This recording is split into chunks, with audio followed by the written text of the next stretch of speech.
কবরের ঘর আসল ঘর, এটা আল্লাহ বুঝাতে চাইলেন হাত্তা যুরতুমুল মাকাবির।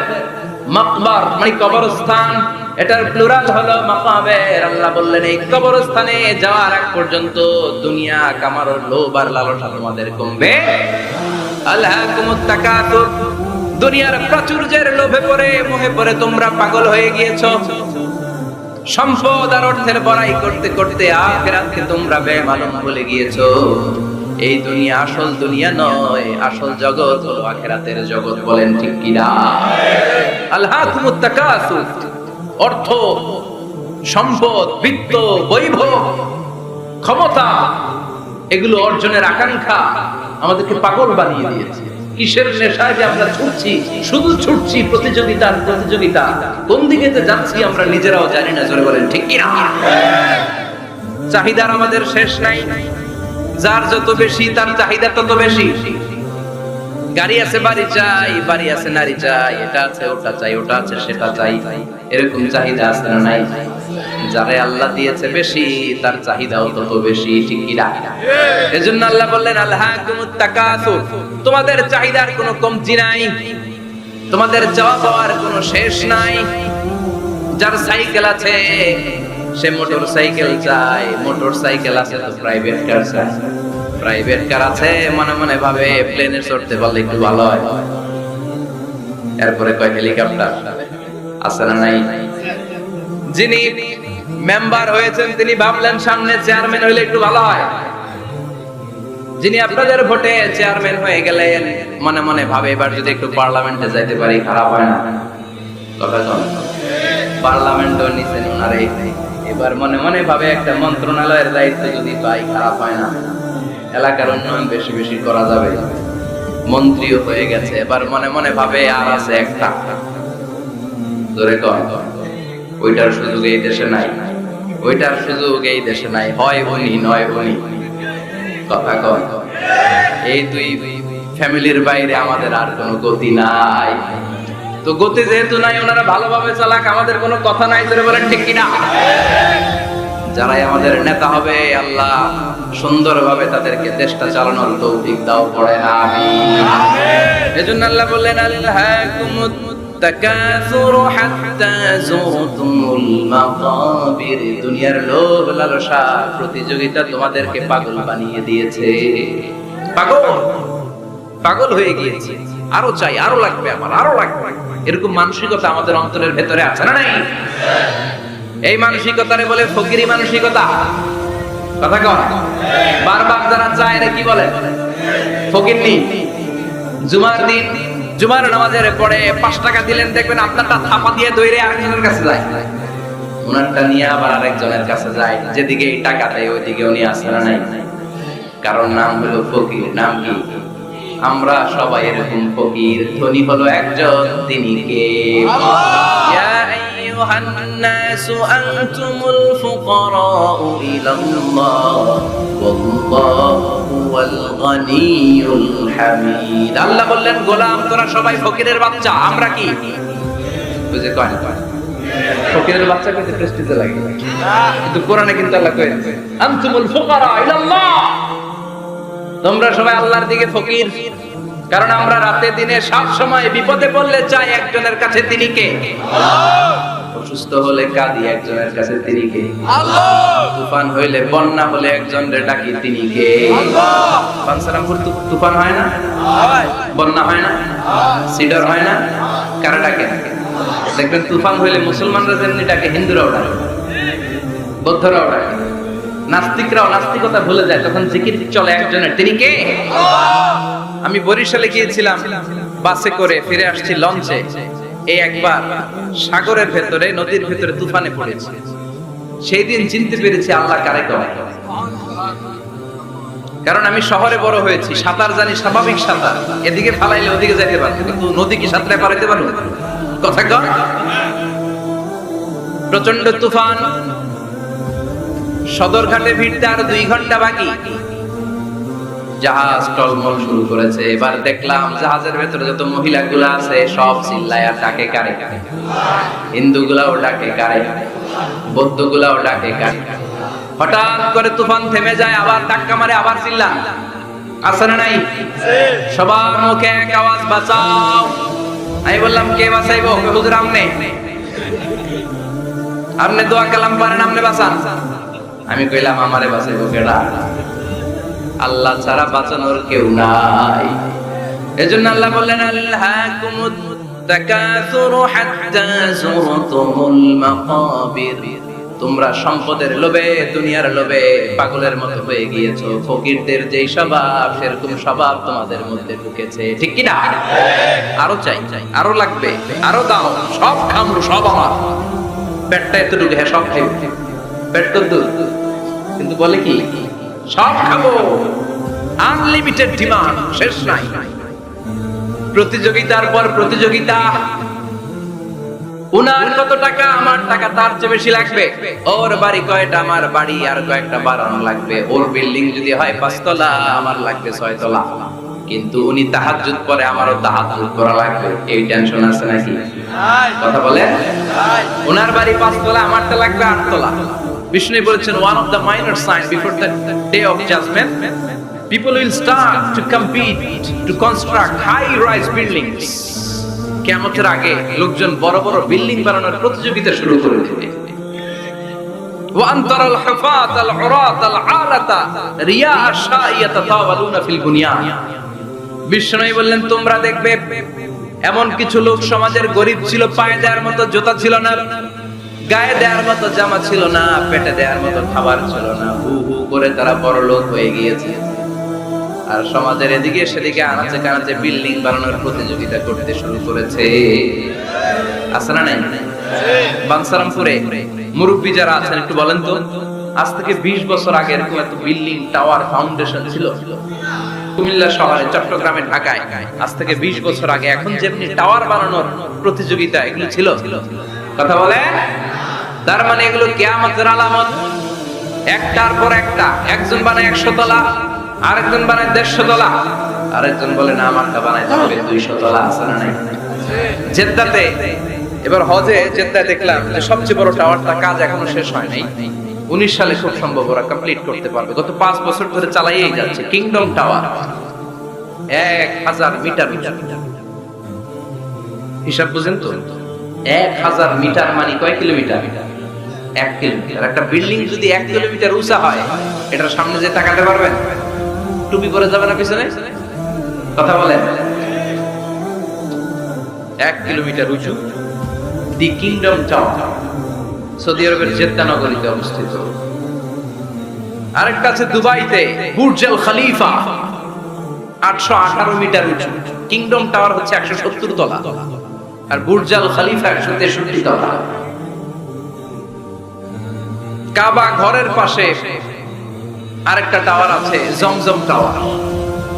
এটার দি মক্কা রয়্যাল ক্লক টাওয়ার হয়। হাজী সাহেবরা দেখে আসছেন না? বড় একটা ঘড়ির মনোগ্রামও আছে। এটা 120 তলা। কয় তলা? 120 তলা। চায়নাতে একটা আছে সাংহাই টাওয়ার। তাইওয়ানে একটা আছে দি টাইপেরাং 101, 101 তলা। আমি যেখানে পিএইচডি করি, বছরের বেশিরভাগ সময় থাকি মালয়েশিয়াতে একটা আছে। আমরা শপিং করতে গেলে মাঝে মাঝে ওখানে যাই। দুই ভাইয়ের মতো দাঁড়ায় আছে, পেট্রোনাস টুইন টাওয়ার। স্থানীয় রাইটারে বলে KLCC। 41st 42nd ফ্লোরে একটা ব্রিজ আছে। এই টাওয়ার থেকে ওই টাওয়ারে যাওয়া যায়। ইয়াতাতাওয়ালুনা ফিল বুনিয়ান, বিল্ডিং বানানোর প্রতিযোগিতা। ওমিয়া কিয়ামতের দিন ইসরাফিলের সিঙ্গার ফুৎকারে ইদা জুলজিলাতিল আরদু জিলজালাহা, একটা ভূমিকম্প যে তৈরি হবে, গোটা বিশ্বে যে একটা ভূকম্পন হবে, ওই ভূকম্পনের জন্য একটা টাওয়ার টিকে থাকবে নাকি? থাকবে।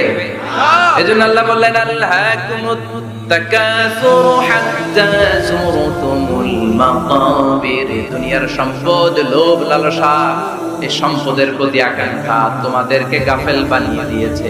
এই গাফলতি তোমাদের কমবে না, থামবে না। হাত্তা যুরতুমুল মাকাবির, যতদিন না কবরে যাও। কবরে না যাওয়া পর্যন্ত এই খাই খাই নাই নাই এই মানসিকতা তোমাদের থেকে কশিন কালেও যাবে না। চিৎকার করে বলেন কথাটা কার? আল্লাহ। এজন্য আল্লাহ বললেন সম্পদ তোমাদেরকে পাগল বানিয়ে রেখেছে। সম্পদের পাহাড় মানুষ করতে চায়। আরব বিশ্বের সনকুবেরদের সম্পদের তালিকা দেখলে আপনি অবাক হবেন। প্রিন্স ওয়ালিদ বিন তালাল বর্তমান যেটা আছে, এমবিএস বলে সংক্ষেপে এমবিএস, মোহাম্মদ বিন সালমান, সম্পদের কোনো অভাব নাই। ওয়ালিদ বিন তালাল আরেক ধনকুবের, আগের বাদশা আব্দুল্লাহর ভাগিনা। তার একটা প্লেন আছে, পার্সোনাল জেট প্লেন। এই প্লেনটা 70% মেড অফ গোল্ড, 70% স্বর্ণ দিয়ে বানানো। Can you imagine? কল্পনা করতে পারেন? গত 2 বছর আগে আমি ব্রুনাই গিয়েছিলাম একটা প্রোগ্রামে। ব্রুনাইতে আছে পৃথিবীর সবচাইতে বড় প্যালেস, রাজপ্রাসাদ, নাম ইস্তানা নুরুল ইমান। প্রায় 2000 কক্ষ আছে ওই রাজপ্রাসাদের ভেতর। এটার মালিক হচ্ছে ব্রুনাইয়ের বাদশা সুলতান হাসান আল বালকিয়া। গ্র্যান্ড হায়াত নামে একটা হোটেল আছে, ওটার মালিক। ওনার সংগ্রহে 500টা রোলস রয়েস গাড়ি আছে। কয়টা? এক একটা গাড়ির দাম কমসে কম 10 কোটি টাকা।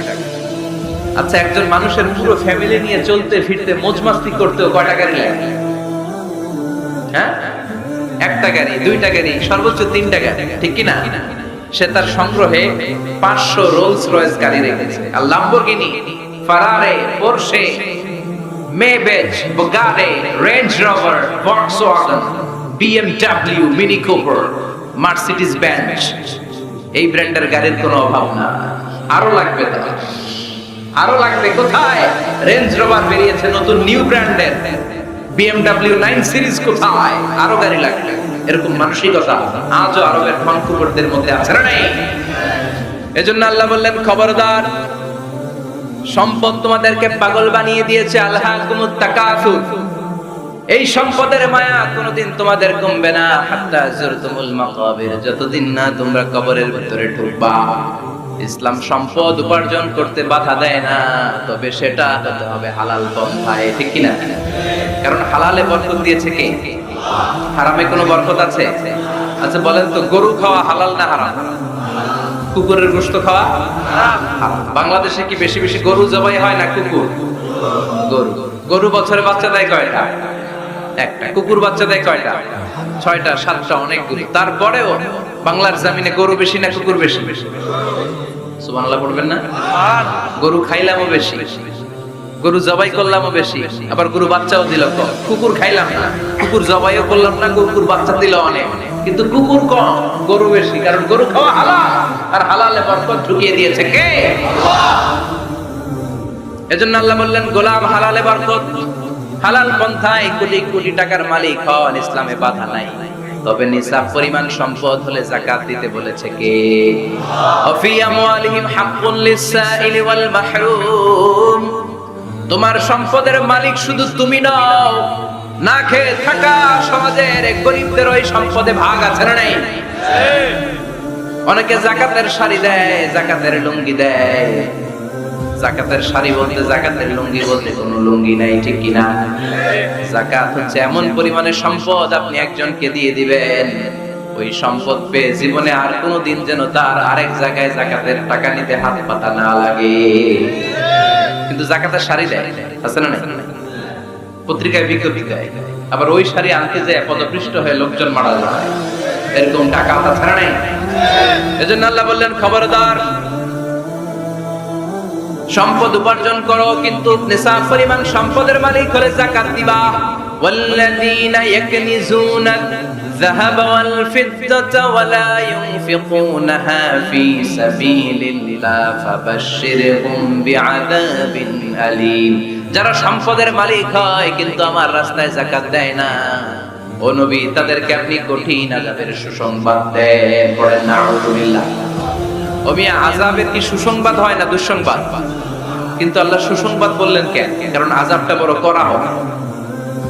যাকাত যারা দেয় না, ব্যাংক ব্যালেন্স করে, এফডিআর করে, সঞ্চয়পত্র কিনে রাখে, ফ্ল্যাটের পর ফ্ল্যাট কিনে রাখে, জমির পর জমি কিনে রাখে, যাকাত দেয় না, ওদের শাস্তি হবে ভয়ঙ্কর। শাস্তির তীব্রতা বোঝানোর জন্য আল্লাহ বললেন সুসংবাদ। ছেলে পরীক্ষায় ফেল করেছে, গণিত পরীক্ষায়, মা বলে, ফেল করছস, তোর বাপে আসবে, এমন মাইট দিবে, মাইট খেয়ে মজা টের পাবে। ও মিয়া, মাইট দিলে কি মজা লাগে না ব্যথা লাগে? কথা কর। তোর মা তো কয় মজা পাবি, মজা টের পাবি। তার মানে মাইটটা খুব কড়া মাইর হবে, কড়া। আল্লাহ বললেন, কারণের দিকে তাকা, যারা সম্পদের যাকাত দিস না, কারণের দিকে তাকা। সাইয়েদনা মুসা আলাইহিস সালামের চাচাতো ভাই মুসা আলাইহিস সালাম বললেন, কারণ যাকাত দাও। কই কেন দিন? কারণ আল্লাহ তোমারে সম্পদ দিয়েছে। কারণ বলে কোন আল্লাহ আমারে সম্পদ দেয় নাই। ইন্নামা উতিতুহু আলা ইলমিন ইনদি, আমার বুদ্ধি খাটিয়ে সম্পদের মালিক আমি হয়েছি। আলহামদুলিল্লাহ, আমার ব্রেন খাটাইছি মিয়া, বুদ্ধি খাটাইছি, মাথার গাম পায়ে ফেলে আমি সম্পদ কামাইছি, কোন জাকাত টাকা দেব না। সাইয়েদনা মুসা আলাইহিস সালাম বললেন, দাওয়াত দেওয়ার দায়িত্ব আমার, দাওয়াত দিলাম, যাকাত দাও, না হলে কঠিন আযাব তোমার উপর চেপে বসবে। কারণ বলে পারলে তুমি শাস্তি নিয়ে আসো। সাইয়েদনা মুসা আলাইহিস সালাম আল্লাহরে বললেন, আল্লাহ অনেক আমি দাওয়াত দিলাম, গরীব দুঃখীদের মাঝে যাকাত দেন, আপনি শাস্তি পাঠান। রব্বুল আলামিন বললেন, কিছুক্ষণের মধ্যে পুরো জমিনটা কারণ তার সম্পদ সহ সব কিছুকে মাটিতে দাবিয়ে দিবে। ফাখাসাফনা বিহি ওয়া বিদারিহিল আরদ, হঠাৎ করে পুরো জমিন কারণের সম্পদ সহ মাটিতে টান দিতে লাগলো। আমি জায়গাটা নিজে দেখে এসেছি। আমি মিশরের পড়াশোনা করেছি তো, মিশরের কায়রোতে ছিলাম। কায়রো থেকে প্রায় 100 মাইল দূরে একটা শহর আছে ফাইউম। এই ফাইউম শহরে বহাইরা কারুনের সব সম্পদ সহ বাড়িঘর সহ জমিন যেখানে দাবিয়ে তাকে জমিনের ভেতরে গর্ভস্থ মাটির ভেতরে ঢুকিয়ে ফেলেছে, ওই জায়গাটা আজও ঠিক ওই রকম আছে। ওখানে একটা লেক হয়ে গিয়েছে, হ্রদ। মিশরীরা এখন মাছ ধরে। জমিন তাকে ভিতরে টানতে লাগলো, হাঁটু পর্যন্ত টেনে ফেলার পরে সে বলে আমি উঠে যাব। কোমর পর্যন্ত মাটির ভেতরে গেড়ে গেল, সে বলল আমি বেঁচে যাব। এবার গলা পর্যন্ত যখন দেহটা মাটিতে দেবে যায়, এবার হাত তুলে বলে, মুসা সব সম্পদ তোমার, আমারে বাঁচাও। এমন ভালো মানুষ সোজা আঙ্গুলে কি সব সময় উঠে না। ও মুসা, সম্পদ নাও, আমারে বাঁচাও, বাঁচতে চাই। সাইয়েদনা মুসা বলে, দ্য টাইম ইজ আপ, সময় শেষ। যখন দাওয়াত দিয়েছি তখন যদি দাওয়াত মেনে নিতা বেঁচে যেত, এখন আমারও কিছু করার নাই, আমি গেলাম। ইয়াতাজালজালু ফিল আরদ হাত্তা ইয়াউমুল কিয়ামা, প্রতিদিন সহিহ বুখারীর বর্ণনা 1 বিঘত পরিমাণ আল্লাহ তাআলা জমিনকে আদেশ দিয়েছেন কারণ এবং তার সম্পদকে প্রতিদিন 1 বিঘত করে জমিনের ভেতরে নিতে থাকবে up to the day of judgment, কিয়ামত পর্যন্ত। কারণ তার সম্পদ সহ জমিনের ভিতরে যেতেই থাকবে, যেতেই থাকবে। চিল্লায়ে পড়েন সুবহানাল্লাহ। এজন্য আল্লাহ বললেন, সম্পদ তোমারে বাঁচাতে পারে না, ক্ষমতা তোমারে বাঁচাতে পারে না, বাঁচাতে পারে একজন, তিনি কে? আল্লাহকুমুত তাকাসুরু হাত্তা যুরতুমুল মাকাবির, দুনিয়ার সম্পদের লোভে পড়ে আখিরাতকে তোমরা বেমালুম ভুলে গিয়েছো। এই গাফলতি তোমাদের থামবে না যতক্ষণ না তোমরা কবরে ঢুকবা। কার কথা? এজন্য যাকাত দেওয়ার দরকার আছে না নেই? এলাকায় তো এসে গল্প শুনলাম, অনেক বিজনেস ম্যাগনেট আছে, আশা করি তারা যাকাত দেয়, ঠিক কি না? আপনাদের মধ্যে থেকে যারা ধনী আছে তাদেরকে পৌঁছাবেন যে যাকাত না দিলে কারণের মতো পরিণতি করে দিতে পারে কে? সম্পদগুলো কিয়ামতের দিন পেঁচাতে পেঁচাতে কোমর পর্যন্ত পেঁচাবে, আবার পেঁচাতে পেঁচাতে গলা পর্যন্ত পেঁচিয়ে ছবল দিয়ে বলবে, আনা মালুক আনা কানজু, আনা মালুক, আমি তোর মাল, আমি তোর সম্পদ, আনা কানজু, আমি তোর ব্যাংক ব্যালেন্স, আমারে খা। এক একটা ছবলের চোটে পুরো দেহটা 70 গজ জমিনের ভেতরে চলে যাবে। এজন্য আল্লাহ বললেন, আল্লাহকুমুত তাকাসুরু হাত্তা যুরতুমুল মাকাবির, দুনিয়ার প্রাচুর্যতা তোমাদেরকে মোহাচ্ছন্ন করেছে। আমরা মোহের মধ্যে পড়ে আছি, ঠিক কি না? আমাদের চলাফেরা, কথাবার্তা, লাইফস্টাইল দেখলে মনেই হয় না যে আমরা মরব, মনে হয় যে 1000 বছর রাজত্ব করতে আমরা এসেছি, কেউ আমাদেরকে থামাতে পারবে না, কোনোদিন আমাদের মরণ হবে না। চিল্লায় বলেন ঠিক কি না? এই দুনিয়াটা আসল জীবন না, আসল জীবন কবরের জীবন। এই দুনিয়ার দৃষ্টান্ত আল্লাহর কাছে হলো 4টা স্বর্ণের টুকরার মতো আর 3টা লাশের মতো। স্বর্ণের টুকরা কয়টা? লাশ কয়টা? বনি ইসরাইলের জামানাতে 3 জন যুবক কর্মের সন্ধানে, কাজের সন্ধানে বেরিয়েছিল। হঠাৎ করে তারা এক গুপ্তধন পেয়ে যায়। গুপ্তধনে তারা পেয়েছে 4টা বড় বড় স্বর্ণের টুকরা। কয়টা? মহা খুশি, খুশিতে বাকবাক। চিন্তা করলাম আমরা আজীবন খেয়ে পড়ে চলে যেতে পারবো, কিছুই করা লাগবে না। 3 জন মিলে স্বর্ণ নিয়ে বসে প্ল্যান করলো, ভাগ বটোয়ারা করার আগে একজন বাজার থেকে রুটি কিনে নিয়ে আয়, আগে পেট ভরে খেয়ে নেই, তারপরে ভাগ বটোয়ারা। একজন রুটি আনতে গিয়েছে, ওই দুইজন ভাবতে শুরু করলো, যেটারে রুটি আনতে পাঠাইছে ওইটা যদি মারা দিতে পারি তাহলে ভাগাভাগির আর কোনো কাম নাই। স্বর্ণ কয়টা? তুই নিবি দুইটা, আমি নেব দুইটা। আর যে রুটি কিনতে গিয়েছে সে মনে মনে ভেবেছে রুটির মধ্যে বিষ মাখিয়ে নিয়ে যায়। কি মাখিয়ে নিয়ে যায়? ওই দুইটা বিষ খাইয়া ঠুস। সব যেই চিন্তা ওই কাজ। রুটির মধ্যে বিষ মাখিয়ে নিয়ে এসেছে। দুই বন্ধু ওইটারে ধরে আঘাত করতে করতে দুনিয়া থেকে বিদায় করে দিয়েছে। এবার দুইটা বলে এইটারে মারতে অনেক কষ্ট হয়েছে, আগে খাইয়া লই। এরপরে তুই দুইটা, আমি দুইটা। এবার বিষ মাখানো রুটি খেয়ে ওরাও শেষ। আল্লাহু আকবার। 4টা স্বর্ণের টুকরা পড়ে আছে, 3টা লাশ পড়ে আছে। হাদিহি মাসালু হায়াতিদ দুনিয়া। এটা দুনিয়ার জীবনের দৃষ্টান্ত। এজন্য মানুষের স্বভাব হলো আরো চাই, আরো চাই। বিষ্ণু বললেন লাউ লিকুল্লি ইবনি আদামা ওয়াদিয়াম মিন যাহাব। আল্লাহ বনি আদমের সবাইকে যদি এক একটা স্বর্ণের পাহাড়ের মালিক বানিয়ে দেয়, আহাব্বা ইয়াকুনা লাহু ওয়াদিয়ান, সে চাইবে কেমন করে আরেকটা স্বর্ণের পাহাড়ের মালিক হওয়া যায়। ও মিয়া, আমার যদি একটা স্বর্ণের পাহাড়ের মালিক বানায় দেয়, আমার 14 পুরুষ সে স্বর্ণের পাহাড় বেচা খেয়ে শেষ করতে পারবো? তার একটা দিয়ে আমি কি করি? সবাইকে যদি এক একটা স্বর্ণের পাহাড়ের মালিক বানিয়ে দেয়া হয়, তারপরে প্রত্যেকে চাইবে কেমন করে আরেকটা পাহাড়ের মালিক হওয়া যায়। কারণ ওই যে খাই খাই আরো লাগবে, আরো লাগবে। ওয়ালা ইয়ামলা ফাহু ইল্লা তুরা। কবরের মাটি ওর মুখে ঢোকার আগ পর্যন্ত ওর এই খাই খাই স্বভাবের বন্ধ হবে না। চিৎকার করে বলেন ঠিক কি না? এজন্য আল্লাহ বললেন কবরে না ঢুকলে তোমাদের এই আকাঙ্ক্ষা থামবে না, লোভ লালসা বন্ধ হবে না। হাত্তা যুরতুমুল মাকাবির, কবরে তোমাদেরকে যেতেই হবে, মরতে তোমাদেরকে হবে। এই পৃথিবীতে কেউ থাকার জন্য আসে নাই, জোরে বলেন ঠিক কি না? মরতেই হবে, যেতেই হবে, চলে যেতেই হবে। এজন্য বিষ্ণু বলতেন আকসিরু যিকরা হাদিমিল লাযাত। জীবনের সব স্বাদ আল্লাহকে নিঃস্বাদ করে দেয়, পানসা করে দেয়। ওই মৃত্যুর কথা বেশি বেশি স্মরণ করবা। জীবনের স্বাদ আল্লাহ সব কিছুকে পানসা করে দেয়। কোন জিনিস? মরণ। চিল্লায় বলেন কোন জিনিস? আর জোরে বলেন কোন জিনিস? সুনিশ্চিত যেতেই হবে। কোনো সন্দেহ আছে? কথা বলে সন্দেহ আছে কারো? The most certain thing in our life is death, and the most uncertain thing in our life is the time of death. আমাদের জীবনের সবচেয়ে সুনিশ্চিত বিষয় হচ্ছে আমাদের মরণ, মরতে হবে। কিন্তু সবচেয়ে অনিশ্চিত বিষয় হচ্ছে মরণের সময়। কখন মরবো এটা আমরা কেউ জানি না, কিন্তু মরবো যে এটা আমরা সবাই জানি। চিল্লায় বলেন ঠিক কি না? কেউ বেঁচে থাকতে পারবে না, সবাই চলে যাবে, সব মরে যাবে, শুধু একটা সত্তা বেঁচে থাকবে। চিল্লায় বলেন তিনি কে?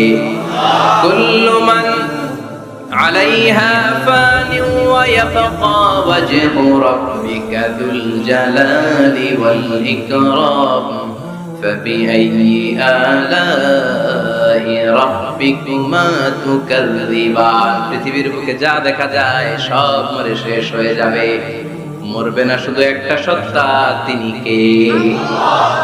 সব মরে যাবে, সবাই মরে যাবে। মালাকুল মউত সবার রূহ কবজ করে ফেলবে।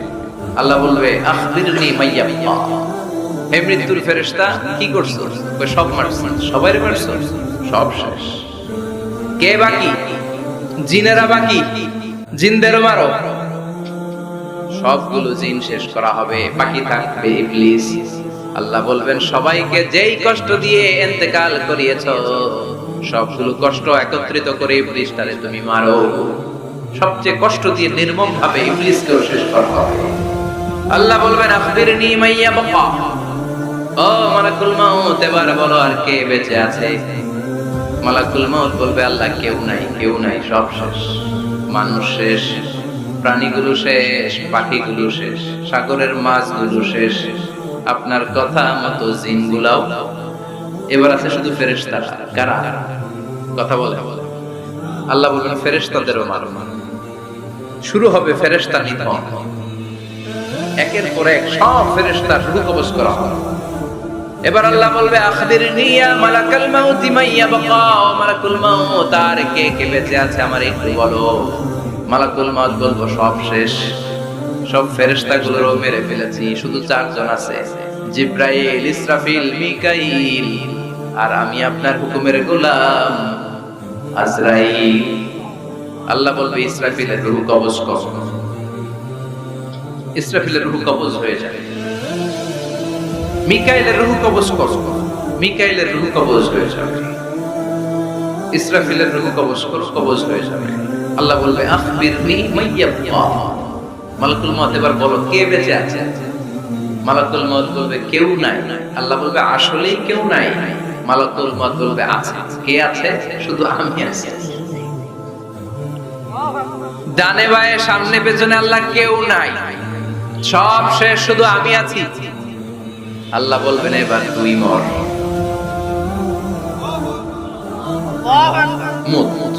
ইয়া মালাকুল মউত, হে মৃত্যুর ফেরেশতা, এবার তুই মর।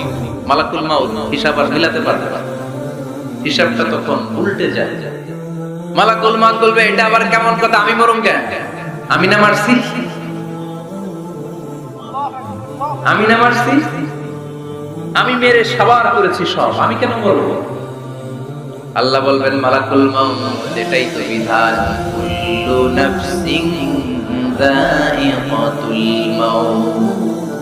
দুনিয়ার প্রত্যেককেই মৃত্যুর স্বাদ নিতে হবে রে মালাকুল মউত। যদিও তুমি মেরেছো, সবাইকে তুমি মেরেছো, এখন তোমার মরণের পালা, এবার তুমি মরো, কারণ তোমাকেও মরতে হবে, তোমাকেও মরতে হবে। এই কথা শুনে মালাকুল মউতের গায়ে জ্বর এসে যাবে, খিঁচুনি এসে যাবে, কাঁপুনি ছুটে যাবে, কাঁপতে থাকবে মালাকুল মউত। কি ভয়ঙ্কর দৃশ্যের না জানি অবতরণ হবে সেসব। কাঁপতে থাকবে মালাকুল মউত। আল্লাহ বলবেন কেঁপে লাভ নাই, ভয় পেয়ে লাভ নাই। জান্নাত জাহান্নামের মাঝ বরাবর একটা জায়গা আছে, ওই জায়গায় যেয়ে দাঁড়াও। মালাকুল মউত ওই জায়গার মাঝখানে যেয়ে দাঁড়াবে আর কাঁপবে। আল্লাহ চিৎকার দিয়ে বলবেন মুত ইয়া মালাকুল মউত, মুত, মরে যা, মরে যা। বলার সাথে সাথে মালাকুল মউত জান্নাত এবং জাহান্নামের মাঝখানে বিকট একটা চিৎকার দিয়ে মরে লাশ হয়ে যাবে। বিশ্বনবী বলেন মালাকুল মউতের ওই দিনের চিৎকারটা এত ভয়ঙ্কর হবে, এত গগন বিদারী চিৎকার সেদিনের চিৎকারটা হবে। দুনিয়ার মানুষগুলো যদি তখনও দুনিয়ায় বেঁচে থাকতো, কিয়ামত হওয়ার জন্য আলাদা করে ইসরাফিলের সিংহায় ফুৎকার দেওয়ার আর দরকার হতো না। মালাকুল মউতের এই চিৎকার শুনে কানের পর্দা ফেটে দুনিয়ার সব মানুষগুলো তখনই মরে যেত। তো ভয়ঙ্কর চিৎকার। মালাকুল মউত শেষ, এবার সামনে পেছনে ডানে বায়ে উপরে নিচে কেউ নাই, একজন ছাড়া, তিনি কে? আল্লাহ সেদিন হুঙ্কার দেবেন। আল্লাহ বলবেন পৃথিবীর বড় বড় প্রধানমন্ত্রীরা কোথায়? প্রেসিডেন্টরা কোথায়? আইনাল মুলুক, যারা ক্ষমতার দাপট দেখিয়েছে তারা আজকে কোথায়? আইনাল বিহার, সাগরগুলো কোথায়? আইনাল আনহার, নদীগুলো কোথায়? নীল নদ, মিসিসিপি, মিসৌরি নদ, গঙ্গা নদ, এই নদীগুলো কোথায়? নদগুলো কোথায়? আইনাল আশজার, বড় বড় বট গাছগুলো কোথায়? আইনাল জাবাবেরা, আইনাল মুলুক, অত্যাচারের স্টিম রোলার যারা আমার মুমিন বান্দাদের উপর চালিয়েছে, ওই বেয়াদব গাদ্দার মুনাফিকগুলো কোথায়? ডানে বায়ে কেউ নাই, আল্লাহ একাই হুঙ্কার দিবেন। হুঙ্কার ছেড়ে তিনি বলবেন লিমানিল মুলকুল ইয়াউম, লিমানিল মুলকুল ইয়াউম, who belongs the kingdom today. আজকে ক্ষমতা কার? চিৎকার করে বলেন আজকে ক্ষমতা কার?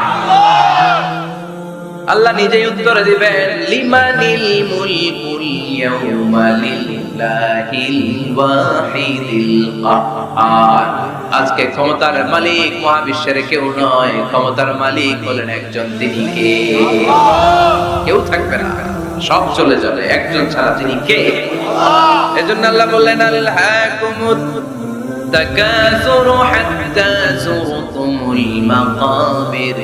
দুনিয়ার লোভ লালসা তোমাদেরকে মোহাচ্ছন্ন করে রেখেছে, এই মোহ কোনোদিন তোমাদের কাটবে না।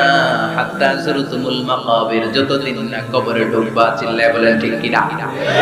এজন্য বিশ্বনবী বলতেন কবর হলো জাহান্নামের প্রথম স্টেশন, কবর হলো আখিরাতের প্রথম স্টেশন। কবরের এই স্টেশনে যদি মাফ পাওয়া যায়, সামনে যতগুলো স্টেশন পার হতে হবে সবগুলোরে সহজ করে দিবে কি? আর কবরের স্টেশনে যদি গন্ডগোল লাগে, সামনে আরো গন্ডগোল আছে না? বেশি না কম? এজন্য বিশ্বনবী বলতেন আল কবর ইম্মা রাউদাতুম মিন রিয়াদিল জান্নাহ আও হুফরাতুম মিন হুফারিন নার। কবর হয়তো কারো জন্য জান্নাতের বাগান, কিংবা কারো জন্য জাহান্নামের গর্ত। আমরা আল্লাহর কাছে দোয়া করি, আল্লাহ আমাদের সকলের কবরগুলোরে জান্নাতের বাগান বানিয়ে দাও। এজন্য বিশ্বনবী সব সময় দোয়া করতেন, আল্লাহুম্মা ইন্না নাউযু বিকা মিন আযাবিল কবর। ও আল্লাহ, কবরের আযাব থেকে তুমি আমাদের বাঁচাও। পড়েন আমিন। বিশ্বনবী বলতেন, আমি দেখেছি কবরের মধ্যে তোমাদেরকে প্রশ্ন করা হবে, কবরে তোমাদের পরীক্ষা নেওয়া হবে। পুরো দুনিয়াটাই যেমনি পরীক্ষা, আখিরাতের প্রথম স্টেশন কবরেও পরীক্ষা আছে না নাই? প্রশ্ন আছে না নাই? কয়টা? জোরে বলেন। মুমিনদের জন্য 4টা, কাফিরদের জন্য 3টা। ভালো করে জানেন, চিল্লায় বলেন মুমিনদের জন্য কয়টা, কাফিরদের কয়টা? প্রশ্নপত্র ফাঁস করে দিছে কে? কথা কয়। এরপরও যদি ফেল করি, দোষ কার? দোষ আমাদের, আমাদের দোষ। কবর দেওয়ার পরে 40 কদম যখন আত্মীয়রা চলে যায়, দুজন ফেরেশতা আসবে, বসাবে। এই ঘটনাটা আমারও ঘটবে, আপনারও ঘটবে, বিশ্বাস হয়? প্রস্তুত আছেন তো? বসিয়ে দেওয়া হবে। মুমিন বান্দাকে প্রথম প্রশ্ন করবে, মান রব্বুক, তোর রবের নাম কি? মুমিন বান্দা বলিষ্ঠ কণ্ঠে বলে দিবে, আল্লাহ আমারে রব, এই রবি আমার সব। পড়েন, আল্লাহ আমারে রব, এই রবি আমার সব। দমে দমে তনু মনে তারি অনুভব, তোমার দুনিয়াতে আমি যেদিকে তাকাই, ততই নেয়ামাতে ডুবে আছি সবাই। পাখালির গানে শুনি তাসবিহ কল রব, তাসবিহ কল রব। আল্লাহ আমার রব, এই রবি আমার সব। পড়েন আমিন। আমরা যেন আল্লাহ বলিষ্ঠ কণ্ঠে বলতে পারি, আল্লাহ আমার রব, তুমি কবুল করো। পড়েন আমিন। প্রথম প্রশ্ন খালাস। দ্বিতীয় প্রশ্ন, আমা দিন, উত্তর দিনের নাম কি, ধর্মের নাম কি? চিৎকার দিয়ে আমরা বলবো আমাদের ধর্মের নাম। তৃতীয় প্রশ্ন করা হবে, মান হাযার রাজুল, দেখো তো এই লোকটারে চিনো কিনা, এই লোকটারে চিনা চিনা লাগে কিনা। আমরা বলবো চিনি, মানি এই লোকের জন্য আমরা দুনিয়াতে সব করতে রাজি ছিলাম। এই লোকের জন্য আমরা দেহের প্রাণ ঢালা উচ্ছ্বাস ছিল আমাদের হৃদয়ে। আমাদের দেহের রক্তটুকু বিলিয়ে দিতে আমরা পৃথিবীর বুকে কোনটা বোধ করি নাই। চিল্লায় বলেন ঠিক কিনা? এই নবী আমাদের পেয়ারা নবী, চাঁদের চেয়েও সুন্দর তুমি, নবী আমার কামলিওয়ালা। চাঁদের চেয়ে সুন্দর তুমি, নবী আমার কামলিওয়ালা। দু জাহানের বাদশাহ তুমি, প্যারা নবী সাল্লাল্লাহু আলাইহি। দু জাহানের বাদশাহ তুমি, প্যারা নবী সাল্লাল্লাহু আলাইহি। চাঁদের চেয়ে সুন্দর তুমি, নবী আমার কামলিওয়ালা। পড়েন আল্লাহু আকবার, আল্লাহু আকবার। আমরা বলবো এটা আমাদের কামলিওয়ালা নবী। এই নবীর অনুসরণ আমরা করেছি, এই নবীর কথা আমরা দুনিয়ায় মেনেছি। তার মানে প্রথম প্রশ্নেও পাস, দ্বিতীয় প্রশ্নেও পাস, তৃতীয় প্রশ্নেও পাস। এবার মুমিনদের জন্য এক্সট্রা একটা কোশ্চেন আছে না নাই? 4 নাম্বার প্রশ্নটাও জেনে রাখেন, কবরে কাজে লাগবে। তখন জিজ্ঞেস করা হবে, ওয়ামা ইলমু, ওয়ামা ইলমু, what is the source of your knowledge, what is the source of your answer. এই যে 3টা প্রশ্নের উত্তর দিতে পারলা বাঘের বাচ্চার মতো, তথ্যসূত্র কি? হোয়াট ইজ দ্য রেফারেন্স, করতে শিখছো, কোত্থেকে শিখেছেন বলে আসতে হবে। আমরা বলবো আমরা কোরআন থেকে শিখেছি, হাদিস থেকে শিখেছি, মাহফিলগুলোতে জেনেছি, বয়ানগুলো থেকে শিখেছি। পড়েন সুবহানাল্লাহ। চারটা প্রশ্নের উত্তর যখন আপনি দিয়ে দিবেন, ফেরেশতারা বলবে আহলান ওয়া সাহলান, কংগ্রাচুলেশন। কি বলবে? আহলান ওয়া সাহলান, মানে কংগ্রাচুলেশন, খুশ আমদেদ, খুশ আমদেদ, খুশ আমদেদ। ওয়ায়ুফসাহু লাহু কবরুহু 70 যিরান, কবরটারে 70 হাত লম্বা করে দেয়া হবে। ওয়ায়ুফতাহু লাহু বাবুন ইলাল জান্নাহ, জান্নাতের দিকে একটা দরজা সেট করে দেয়া হবে। ওই জায়গা দিয়ে, দরজা দিয়ে জান্নাতের এয়ার কন্ডিশনের ঘরগুলো থেকে ঠান্ডা হিমেল বাতাস আর সুগন্ধ এসে কবরটারে আমোদ করে দিবে। ওয়ায়ুলবাসু মিন লিবাসিল জান্নাহ, জান্নাতের চমৎকার একটা পোশাক পরিয়ে দেয়া হবে। আর বলা হবে নাম কানাউমিল আরুস, বাসর রাতে বর যেমনি কনেকে নিয়ে আনন্দের ঘুম দেয়, তুমিও একটা ঘুম দাও। সুবহানাল্লাহ পড়ে। নাম কানাউমিল আরুস, বাসর রাতে বর যেমনি কনেকে নিয়ে ঘুমায়, মধুর একটা ঘুম আপনার সেদিন হবে। ইসরাফিলের শিঙ্গার আওয়াজ, ওই হুইসেল বাজার আগ পর্যন্ত ওই ঘুম কেউ আপনার ভাঙাতে পারবে না। আল্লাহ কবরের চারটা প্রশ্ন, এগুলোর সঠিক উত্তর দিয়ে জান্নাতের পোশাক পরে আমরাও যেন ঘুমিয়ে থাকতে পারি, তৌফিক দাও। আর জোরে পড়েন আমিন। এবার নাস্তিকদের পালা, বামপন্থীদের পালা, রামপন্থীদের পালা, ইসলাম বিরোধীদের পালা, কোরআন বিরোধীদের পালা, নবী বিরোধীদের পালা। ওদের সামনে দুজন ফেরেশতা আসবে, আসওয়াদান আজরাকান, আসওয়াদান আজরাকান, নীলাভ চোখ, কালো গাত্র বর্ণের। নীলাভ চোখ, চোখগুলো নীল, গায়ের কালার হবে কালো, তাহলে কি ভয়ঙ্কর চেহারা হবে ফেরেশতা দুজন। এসে বলবে ওঠ, বস। মার রব্বুক, তোর রবের নাম কি? কয় জানি না। কি কয়? জানি না। লা আদরি, আমি জানি না। আমি অমুক নেতার পিছনে পিছনে ঘুরতাম, খালি এটা মনে আছে।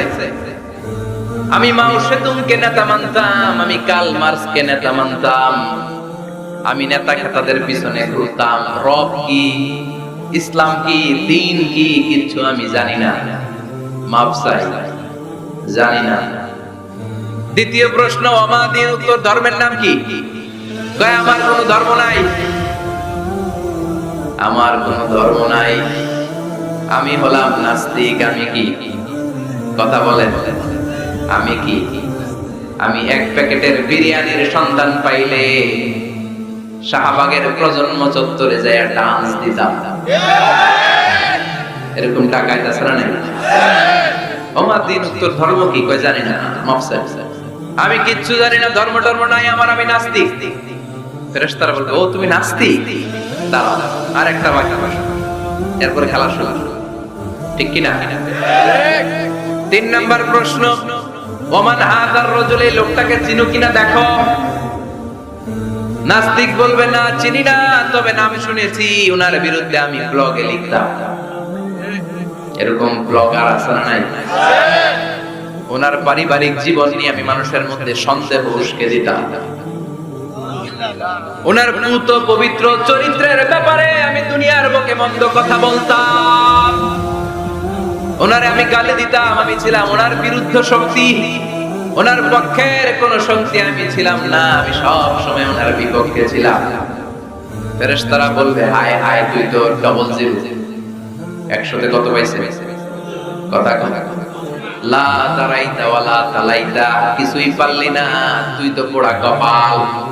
ফায়ুতরাকু মিন মাতারিক মিন হাদিদ, লোহার একটা হাতুড়ি থাকবে, এক হাতুড়ির বাড়িতে মাথাটা ছিন্ন বিচ্ছিন্ন হয়ে যাবে, দেহটা জমিনের মধ্যে ঢুকে যাবে। তার চিৎকারে ওই কবরস্থানটা থারথার করে কাঁপবে, কিন্তু কেউ শুনবে না। মানুষ আর জিন ছাড়া সবাই শুনবে। এজন্য মাঝে মাঝে কবরস্থানে দেখবেন গরু বেঁধে রাখতে রশি টুসি জিরা গরু দেয় দৌড়, আছে না নাই? এক একটা আঘাত এসে ছিন্ন বিচ্ছিন্ন হয়ে যাবে। ইউকালু লিল আরদি, জমিনকে বলা হবে ইলতাইমি, চাপ দাও, প্রেসার মারো। ফাতাখতালিফা আদলাউহু, দেহের এই পাঁজরগুলো ডান দিকের পাঁজর বাম দিকে যাবে, বাম দিকের পাঁজর ডান দিকে আসবে, পুরো দেহটা পাউডার হয়ে যাবে। তার এক একটা চিৎকারে পুরো কবরস্থান থারথার করে কাঁপবে। আর এই খেলা চলতে থাকবে ইসরাফিলের সিংহা পর্যন্ত। মুমিনের ঘুম চলতে থাকবে ইসরাফিলের, আর ওর সাথে ফেরেশতাদের খেলা আছে না নাই? এটার নাম ফাইনাল খেলা। কি খেলা? কথা বলেন, আরো জোরে বলে। এজন্য আল্লাহ বললেন কবরে তোমার যেতেই হবে। আল্লাহকুমুত তাকাসুরু হাত্তা যুরতুমুল মাকাবির, কবরে তোমাকে যাওয়াই লাগবে। কবরের শাস্তি তোমার পেতেই হবে, কবরের পরীক্ষার সম্মুখীন তোমাকে হতেই হবে। জোরে বলেন ঠিক কি না? এজন্য মাঝে মাঝে কবরস্থানে যাওয়ার দরকার আছে না নাই? বিশ্বনবী বলেছেন নাহাইতুকুম আন জিয়ারাতিল কবর, আমি এক সময় কবর জিয়ারত করতে নিষেধ করতাম। আলআনা ফাজুরুহা, এখন বললাম কবর জিয়ারত করার সমস্যা নাই, কিন্তু কবরে পড়ে থাকা ব্যক্তিটার কাছে কিছু চাওয়া যাবে নাকি? কথা বলেন। আল মাইয়িতু ফিল কবর কাল গরিকু ফিল বাহর, সাঁতার না জানা ব্যক্তি সাগরে পড়লে যত অসহায়, কবরে পড়ে থাকা ব্যক্তি তার চাইতে বেশি অসহায়। সে আপনারে কি দিবে? আপনি দিয়ে আসবেন, আপনি সালাম দিয়ে আসবেন, দোয়া দিয়ে আসবেন, সে আপনার কিচ্ছু করতে পারে না। করতে পারে একজন, তিনি কে? এজন্য খবরদার, কবরস্থানে আগরবাতি দেয়া যাবে না, মোমবাতি দেয়া যাবে না, লাল শালু দেয়া যাবে না, মশারি দেয়া যাবে না। অনেকে কবরস্থানে মশারি টাঙ্গায় আছে না নাই? কেন? মশা কামড়ায় তো মশারি দেয় কেন? ঘটনাটা কি? দেখবেন যে বেয়াদবটা কবরস্থানে যে মশারি দেয়, মাজারে মশারি দেয়, ওর বাপের মশায় খায়, ওর মায়ের ডেঙ্গু কামড়াইতে কামড়াইতে ওর মায়ের ডেঙ্গু জ্বর, ওর বাবারে কামড়ায়, মশায় খায়, মারে মশায় খায়, মা বাবারে মশারে না দিয়া মাজারে দিয়ে আসে।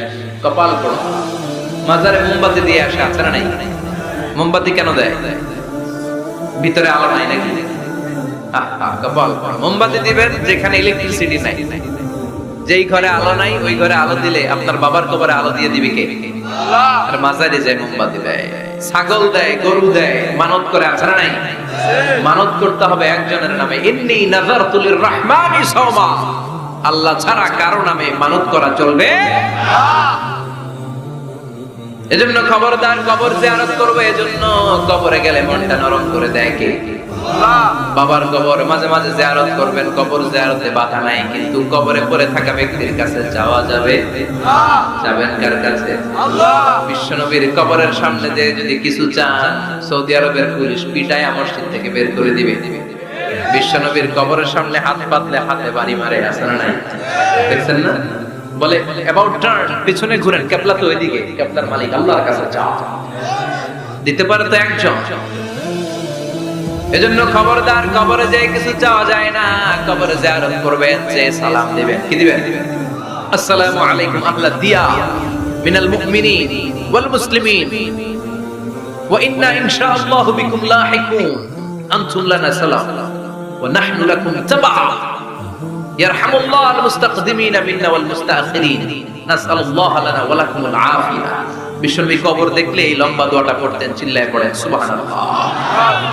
এর মানে হলো কবরবাসীরা সালাম, আল্লাহ আপনাদের উপর রহমত করুক। আপনারা নিচে, আমি উপরে, তার মানে এই না আমি একদিন আসবো না। সবার গন্তব্য একটা, দ্য সেম ডেস্টিনেশন। আপনারা হয়তো কিছুদিন আগে গিয়েছেন, কিছুদিন পরেই আমরা আসতেছি। কথা বলেন, এটা মাথার মধ্যে ঢুকিয়ে দেয় কে? এজন্য কবর জিয়ারতের দরকার আছে না নাই? এজন্য আল্লাহ বললেন আল্লাহকুমুত তাকাসুরু হাত্তা যুরতুমুল মাকাবির, দুনিয়ার ভোগের সামগ্রী তোমাদেরকে পাগল বানিয়ে দিয়েছে। কবরে না ঢোকা পর্যন্ত তোমাদের এই গাফলতি কোনোদিন শেষ হবে না।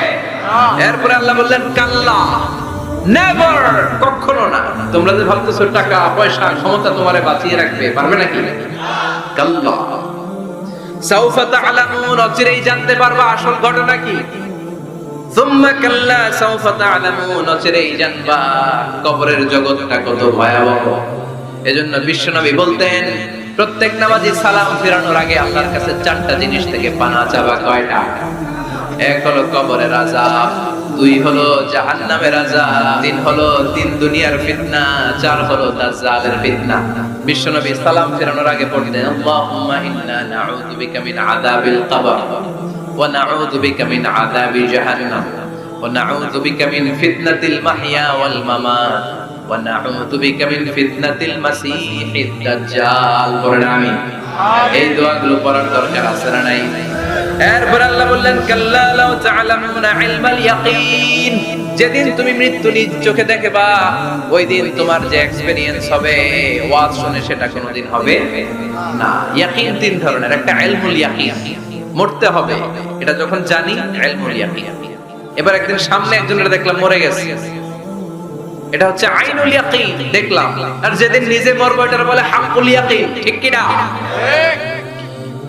এজন্য আল্লাহ বললেন গোলাম লা তারাবুন্নাল জাহিম, সেদিন কবর তোমরা দেখবা, সেদিন জাহান্নামের টকবগে আগুন তোমরা দেখবা।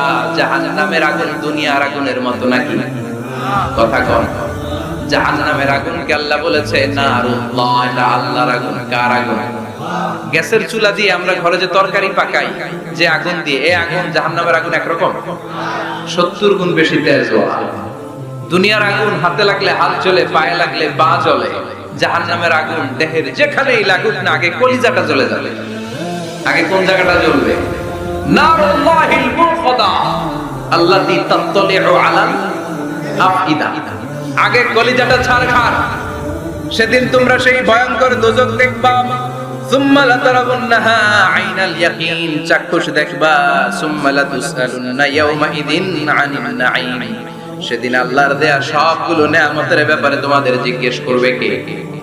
লাতুসআলুন্না ইয়াওমা ইদিন আনিন নাঈম। বিশ্বনবী একদিন রাতের বেলা ক্ষুধার্ত, প্রচন্ড ক্ষুধা, ক্ষুধার জন্য ঘর থেকে বের হয়ে দেখে আবু বকর ও বাইরে, ওমর ও বাইরে। ঘটনা কি? হোয়াট এ কোইন্সিডেন্স, কেমনে মিলে গেল? বিশ্বনবী বললেন আবু বকর বাইরে কেন? কয় নবী ক্ষুধা। ওমর তুমি তো এই টাইমে বাইরে থাকো না, বাইরে কেন? কয় ঘরে খাওন নাই। বিশ্বনবীর পেটেও খাবার নাই। বিশ্বনবী বললেন চলো এক আনসারী সাহাবীর বাড়িতে যাই। যে দেখেন সাহাবী বাড়িতে নাই, ফ্যামিলির লোকদের জন্য কুয়া থেকে পানি আনতে গেছে। পানি এনে দেখে বিশ্বনবী আর আবু বকর ওমর দাঁড়ানো।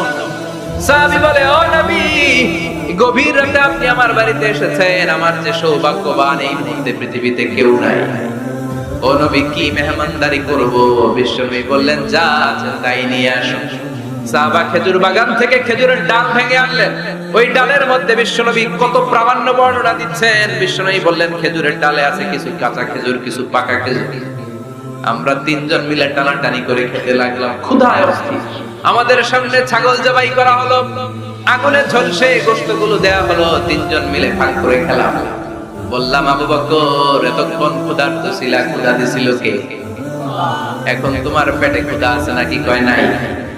এই নিয়ামত তোমার দিল কে? সুম্মা লাতুসআলুন্না ইয়াওমা ইদিন আনিন নাঈম। বিশ্বনবী বললেন ও আবু বকর এই যে নিয়ামত এই মাত্র খেলা, এই নিয়ামতের ব্যাপারেও তোমারে জিজ্ঞেস করবে কে? তাইলে প্রতিটি নিয়ামতের ব্যাপারে ইন দ্য ডে অফ জাজমেন্টে প্রশ্ন আছে না নাই? নিয়ামত আল্লাহ আমাদেরকে কম কম দিছে, তাই না? কথা কম, কথা কম। ঠিক যেই মুহূর্তে আমরা এখন সুস্থ, অসুস্থ হয়ে হসপিটালে পড়ে আছে না নাই? মৃত্যুর সাথে কঠিন পরিস্থিতিতে পড়ে আছে, এরকম আছে না নাই? এজন্য আল্লাহ বললেন ওয়া ইন তাউদ্দু নি'মাতাল্লাহি লা তুহসুহা, এত নিয়ামত দিয়েছি গুণে শেষ করা যাবে না। কিয়ামতের দিন এই নিয়ামতগুলোর ব্যাপারে পাই টু পাই আমাদের কাছে হিসাব চাইবে কে? কথা কন। পাঁচটা বিষয়ের হিসাব চাইবে। নাম্বার 1 আন হায়াতিহি ফিমা আফনা, তোমার জীবনটাকে তুমি কোন কাজে লাগিয়েছো? এটা হচ্ছে কমন কোশ্চেন। কবরের প্রশ্ন আমাদের 4টা, আর কিয়ামতের ময়দানে কয়টা? কথা কন। নাম্বার 1 জীবন দিয়েছে, জীবন কোন কাজে লাগিয়েছো? নাম্বার 2 জীবনে যে যৌবন আছে, যৌবনটারে কোন কাজে লাগিয়েছো? ঠিক কি না? যৌবনের ইবাদত আল্লাহর কাছে বড় প্রিয়। যুবক যারা নামাজ পড়ে, বুড়ো হলে নামাজ পড়তে না পারলেও আমল নামায় নামাজের সওয়াব দিবে কে? সুবহানাল্লাহ কইবেন না? পেনশন স্কিম, এটা কি বলে? After service appreciation. 30 বছর গভর্নমেন্ট জব করার পরে বয়স হচ্ছে 60, আর করতে পারেন না, তখন একটা বান্ডেল, এক বান্ডেল টাকা আপনারে দিয়ে পেনশন স্কিম। জাতিকে সাথ দিয়েছেন, এখন পারেন না, তারপরেও টাকা আছে না নাই? এটাকে বলে আফটার সার্ভিস অ্যাপ্রিসিয়েশন। এত সার্ভিস যে দিয়েছেন, অ্যাপ্রিসিয়েশন। এজন্য যুবক যারা এখন নামাজ পড়ো, ইসলামের পক্ষে থাকো, বুড়ো বয়সে কোমরে ব্যথার কারণে নামাজ পড়তে না পারলেও পেনশনের মতো আমল নামায় সওয়াব দিবে কি? আবার 7 শ্রেণীর ব্যক্তিকে কিয়ামতের ময়দানে রব্বুল আলামিন আরশের নিচে ছায়া দিবেন। ওই 7 শ্রেণীর মধ্যে যুবক শ্রেণী একটা আছে, যেই যুবক তার যৌবনে আল্লাহর ইবাদত করেছে। পড়েন সুবহানাল্লাহ। যৌবনটা আল্লাহর ইবাদতে কাটিয়েছে, তার জন্য স্পেশাল আল্লাহর আরশের নিচে ছায়া আছে না? এই 7 শ্রেণীর মধ্যে 2 শ্রেণীর যুবক। একটা হচ্ছে যে যুবক বয়সে ইবাদত করেছে, আরেকটা হচ্ছে যে যুবক মেয়ের সাথে পাপ কাজের অফার পেয়েও বলেছে ইন্নী আখাফুল্লাহ, নিশ্চয় আমি ভয় পাই একজনকে, তিনি কে? চিল্লায় বলেন কে? যাদের হৃদয়ে আছে আল্লাহর ভয়, তারা কবু পথ ভুলে যায় না। আল্লাহর প্রেম ছাড়া এই দুনিয়া কারো কাছে কোনো কিছু চায় না। রাতের আধারে যারা সেজদাতে রয়, দু চোখের অশ্রুতে নদী যেন বয়। ছলনার হাতছানি যতই ডাকু, পেছনে ফিরে সে তাকায় না। যাদের হৃদয়ে আছে আল্লাহর ভয়, তারা কবু পথ ভুলে যায় না। ঠিক কিনা? আল্লাহর ভয় অন্তরে থাকার দরকার আছে না নাই? এজন্য এই 5টা প্রশ্নের উত্তর না দিয়ে কোন বনি আদম কিয়ামতের দিন পা নাড়াতে পারবে? আল্লাহ আমরা যেন প্রশ্নগুলোর উত্তর সঠিকভাবে দিতে পারি, তুমি তৌফিক দাও। এজন্য দুনিয়ার মোহে পড়ে থাকা যাবে না, কবরের চিন্তা থাকার দরকার আছে না নাই? কবর নিয়ে ভাবতে হবে। কবর is a reminder for every মুসলিম। এই কবর গ্রেভিয়ার্ড, কবরস্থানগুলো আমাদের জন্য রিমাইন্ডার। প্রতিদিন অ্যানাউন্স হয় অমুক এলাকার অমুক ভাই আমাদের মধ্যে দুনিয়ায় নাই, তারপরও আমাদের টনক নড়ে না। ঠিক কিনা? এজন্য আল্লাহ বলেছেন আলহাকুমুত তাকাসুর, তোদের টনক নড়বে না হাত্তা যুরতুমুল মাকাবির, যতদিন না তোমরা কবরের ভেতরে না ঢুকবে। আমরা যেন কবরের প্রশ্নের জন্য প্রস্তুতি নিতে পারি, কবরের জন্য প্রিপেয়ার থাকতে পারি। আল্লাহ তুমি তৌফিক দাও। আর জোরে পড়েন আমিন। আখিরাতের প্রশ্নগুলো যেন আমরা সুন্দর করে উত্তর করে জান্নাতের অধিকারী হতে পারি। আল্লাহ তুমি তৌফিক দাও। আর জোরে পড়েন আমিন। যতগুলো কথা বললাম কোরআন সুন্নাহর আলোকে বলেছি, বানিয়ে কিছু বলি নাই। তারপরে আমার মনের অজান্তে কোনো মিস ইনফরমেশন যদি আমার মুখ ফসকে বেরিয়ে যায়, সেগুলো যেন আল্লাহ তাআলা আমাদের স্মৃতিপট থেকে মুছে দেয়। আমরা বলি আমিন। সত্য, সুন্দর, কল্যাণকর, হকের পক্ষে যা বলেছি তার সবটুকু প্রথমে আল্লাহ তাআলা আমাকে এবং আপনাদের সবাইকে আমলের তৌফিক দান করুন। আমরা বলি আমিন।